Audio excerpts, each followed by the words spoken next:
ನಿನ್ನೆ ರಾತ್ರಿ ಶಿವಾಜಿ ಉತ್ಸವದ ಮೆರವಣಿಗೆ ಮೇಲೆ ಕಲ್ಲು ತೂರಾಡಿದಂಥ ವಿಚ್ಛಿದ್ರಕಾರಿ ಶಕ್ತಿಗಳನ್ನು ಬಂಧಿಸಬೇಕು, ಕಠಿಣ ಶಿಕ್ಷೆಗೂ ಒಳಪಡಿಸಬೇಕು. ಹಾಗಾಗಿ ಹಿಂದೂ ಉತ್ಸವಗಳ ಮೇಲೆ ಇಂಥ ನಿರಂತರವಾದ ಘಟನೆಗಳು, ದೌರ್ಜನ್ಯಗಳನ್ನು ಮಾಡುವಂಥ ದೇಶ ವಿರೋಧಿ, ರಾಷ್ಟ್ರ ವಿರೋಧಿ, ಕೋಮು ಘರ್ಷಣೆಗಳನ್ನು ಹುಟ್ಟುಹಾಕುವಂಥ ಆ ಜನರನ್ನು ತಕ್ಷಣ ಬಂಧಿಸುವಂಥ ಕೆಲಸ ಮಾಡಬೇಕು. ಪ್ರತಿಬಂಧನೆ ಮಾಡಿ ಅವರನ್ನು ಗಡೀಪಾರು ಮಾಡುವಂಥ ಕೆಲಸ ಕೂಡ ಮಾಡಬೇಕು. ಮೇಲಿನ ಮೇಲೆ ಹಿಂದೂ ಸಂಘಟನೆಗಳ ಮೇಲೆ ನಡೆಯುವಂಥ ಈ ದೌರ್ಜನ್ಯ, ಅಮಾಯಕ ಯುವಕರ ಮೇಲೆ ನಡೆಯುವಂಥ ಕಾರ್ಯಕ್ರಮಗಳು, ಜೊತೆಗೆ ಲವ್ ಜಿಹಾದ್ ಆಗಿರ್ಬೋದು, ವಿಧಾನಸಭೆಯ ಆವರಣದಲ್ಲಿ ದೇಶ ವಿರೋಧಿ ಘಟನೆ, ಪಾಕಿಸ್ತಾನಿ ಜಿಂದಾಬಾದ್ ಅನ್ನುವಂಥ ಘಟನೆ ಇರ್ಬೋದು, ಅಲ್ಲಲ್ಲಿ ಹಿಂದೂ ಅಮಾಯಕ ಯುವಕರ ಮೇಲೆ ಕೊಲೆ ಸುಲಿಗೆ ಮಾಡುವಂಥ ಘಟನೆಗಳಿರ್ಬೋದು. ಈ ಕಾಂಗ್ರೆಸ್ಸಿನ ಸರ್ಕಾರ ಬಂದಾಗಲೊಮ್ಮೆ ಇಂಥ ಮರುಕಳಿಸುವಂಥ ಕೆಲಸಗಳನ್ನು ನಡೀತಾ ಇರುವಂಥದ್ದು ನಾವು ನೋಡ್ತಾ ಇದ್ದೇವೆ. ಎಲ್ಲವನ್ನೂ ಸಮಾಜ ಗಮನಿಸ್ತಾ ಇರುವಂಥದ್ದು.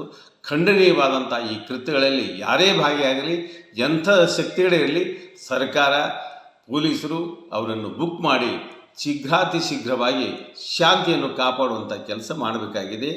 ಬರುವಂಥ ದಿವಸಗಳಲ್ಲಿ ಹಿಂದೂವಿನ ಹೋಳಿ ಹಬ್ಬದ ಉತ್ಸವ ಬಾಗಲಕೋಟೆ ಇಡೀ ವಿಶ್ವದಲ್ಲಿಯೇ ಒಂದು ಅಭೂತಪೂರ್ವವಾದಂಥ ಕಾರ್ಯಕ್ರಮ. ಅದರ ಜೊತೆಗೆ ರಂಜಾನ್ ತಿಂಗಳು ಕೂಡ ನಡೀತಾ ಇದೆ. ಪೊಲೀಸರು ಕಟ್ಟೆಚ್ಚರ ವಹಿಸಬೇಕನ್ನುವಂಥ ಸೂಚನೆ ಕೂಡ ಈ ಸಂದರ್ಭದಲ್ಲಿ ನಾನು ಹೇಳ್ತಾ ಇದ್ದೇನೆ.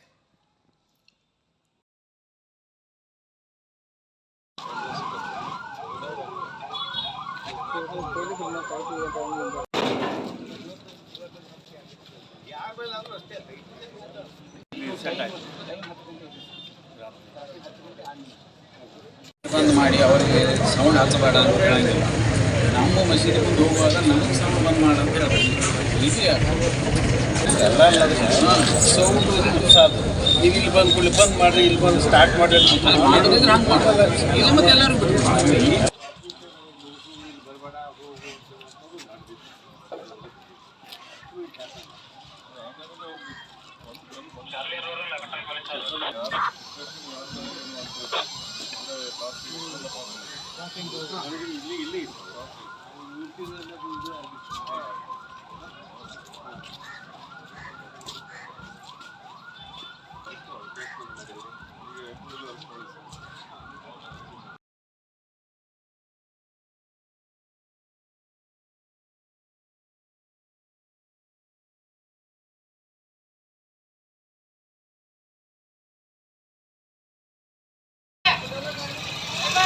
Allah ashhadu an la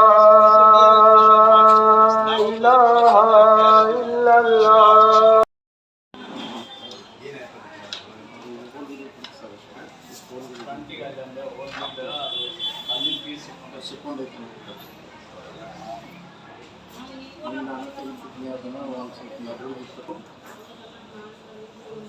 ಅದೇ ಜಾಗ ಇತ್ತು. ಸರ್, ವಿಷಯ ಪೂರ ಹಿಂದೆ ಇತ್ತು. ಸರ್, ನಾವು ಈ ಕಡೆ ಚೌಡಿ ಕಡೆ ಹೋಗ್ಬಂದ್ರೆ ಸರ್.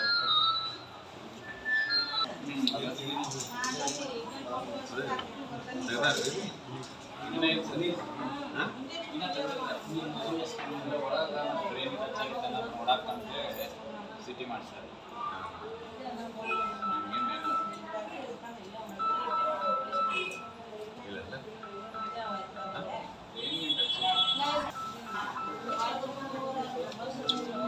ಶಿಫ್ಟ್ ಚಲೋ